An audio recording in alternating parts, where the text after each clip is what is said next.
Hello, I'm Dr. Ann-Louise Howard, Assistant Professor at Concordia University, and I'm here with my friend, my colleague, and consultant, Riham Ahmed, who's going to be giving a very special workshop on leadership, and I'm really excited to learn more about it.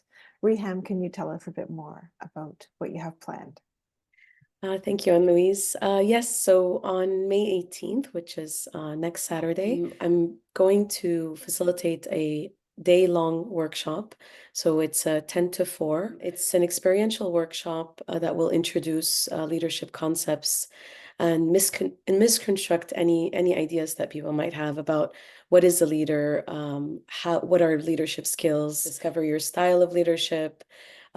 This workshop basically is experiential. So that means, yes, there's going to be a little bit of lecturing and then giving you the information, but also potentially experiencing it.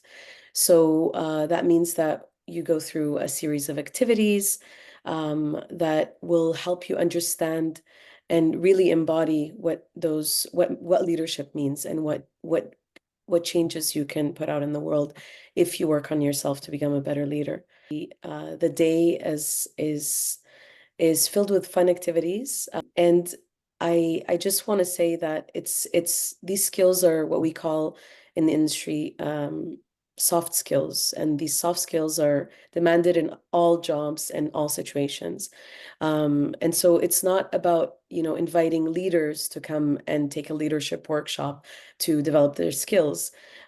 People in leadership positions, I mean, it's about everyone coming and learning new skills and working on active listening, on public speaking, things that will help them become better people in general, but better leaders.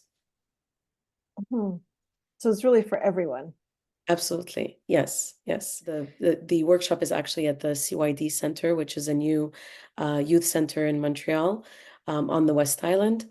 And I'm really, really happy to give my time to this organization because it's an amazing organization that aims to develop the, leaders of tomorrow. Mhm. And Riham, I know you, and you have this one day plan, but does it fit into a bigger picture for you, and how?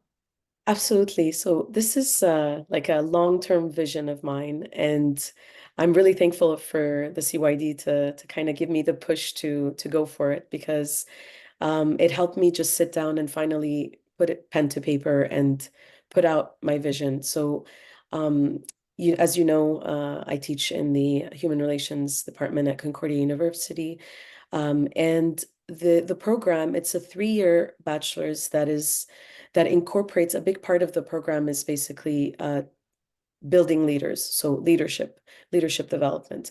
We do learn other things, community development, organizational development, etc. But a big component of it is leadership. The way the program is created, that leadership component, you work through it over the 3 years. The first year, you're really concentrating on um, yourself, understanding yourself, your strength, your areas of development. You focus on your relationships. How are you in conflict? All these wonderful things that you kind of discover about yourself. You get feedback, you learn how to give feedback. And then you go through a process where you're constantly working in small groups. You're a team member, second, and you continue working on yourself. You continue getting feedback, receiving feedback, giving feedback, in this sort of lab environment, right, supported by teachers and TAs, etc.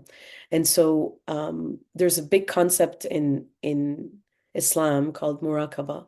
Muraqabah means to always be vigilant of your own actions, your impact on people, being self-reflective on your actions, recognizing your mistakes, etc. So ideally, at the end of each day, you're kind of going through your day and figuring out, who did I wrong? Who do I need to say sorry to? How can I make this better, right? Constantly, in our field, we call it like helicoptering out, constantly looking at how am I reacting here? What am I doing? What's my impact on the other?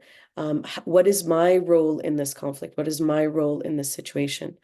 And so, throughout, I did study in the undergrad and then the master's, but throughout the undergrad, as I was studying, I was already making those connections. And then teaching in the program, it makes a lot more sense now. Like understanding that the first step in really being a leader is to understand yourself. And the second step is really to work in group as a team member.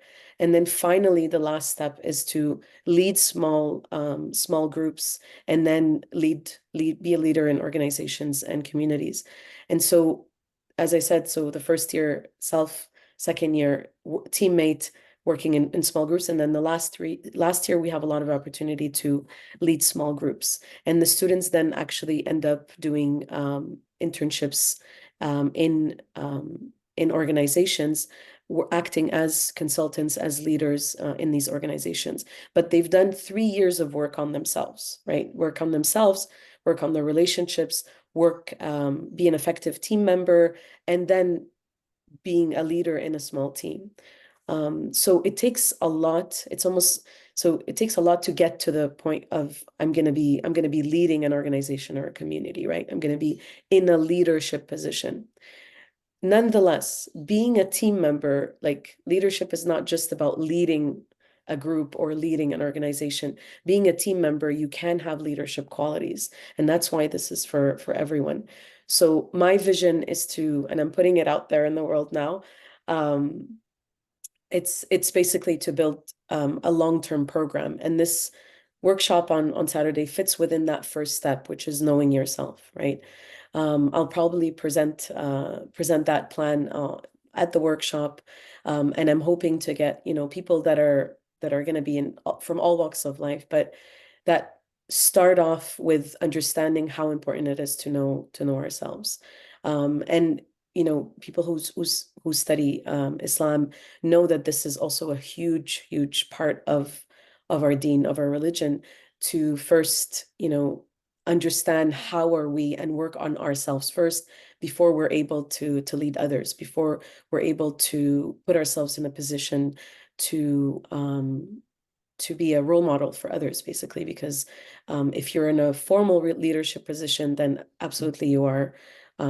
You have to have you, you must have good character, and you must have worked on yourself for a long time. If not, you won't be able to be that role model for others and to support others in following your vision or the organization's vision. Mhm. So I have one last question, Reham. So if your vision were to be realized and you begin to have an impact through this work, what would change? What would be different, do you think? I think we would have striving organizations, like vibrant organizations, because the people in it at different levels will have these, wonderful leadership skills that are embedded in Islam, but that unfortunately we forget about, and we don't go back to the sources, the books that are 1,000 years old. One of the, authors that I read often is Imam al-Ghazali, which is, I call him like the forgotten Rumi, right?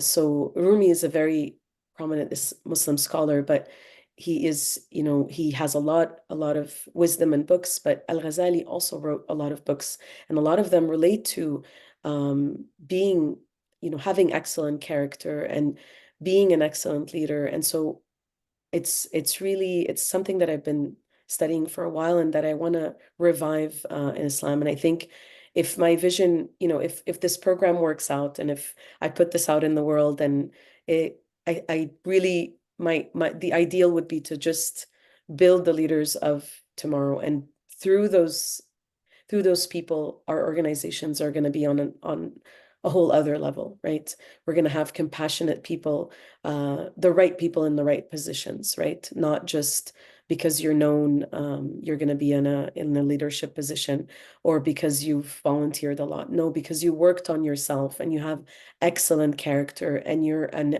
amazing role model.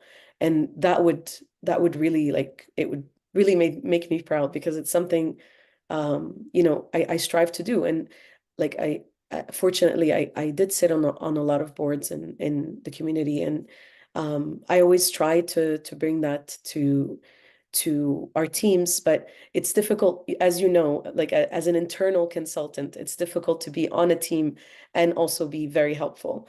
I think as I work, our consulting mandates, I'm usually as an external consultant, and I always feel I'm more helpful when I'm almost like on the outside of the organization. So, but maybe that's just me. I don't know if you have the same experience. I think this will be like I'd like to call it a gift. Like I'd like to, how do I give back to my community? Because I've been wanting to work in the community for so long. And I've done it in very small doses, but now I'm like fully immersed, right? The 1 foot in, 1 foot out that we've been talking about. I always say, okay, I have, you know, with family and, growing families, we take, yeah, I would take a stance. Okay, I'm concentrated on, my kids, and then I come back to the community, or I come back to work, and that's like 1 foot in, 1 foot out. Now they're getting there, they're growing up, and I feel like this is the time. Like I can do this, and I can put it out there, as what we call sadaqah jariyah. Like hopefully it's it's something that would put benefit in the world for times to come, right? If I'm able to do that, and if I have if I have the support to do that. Right.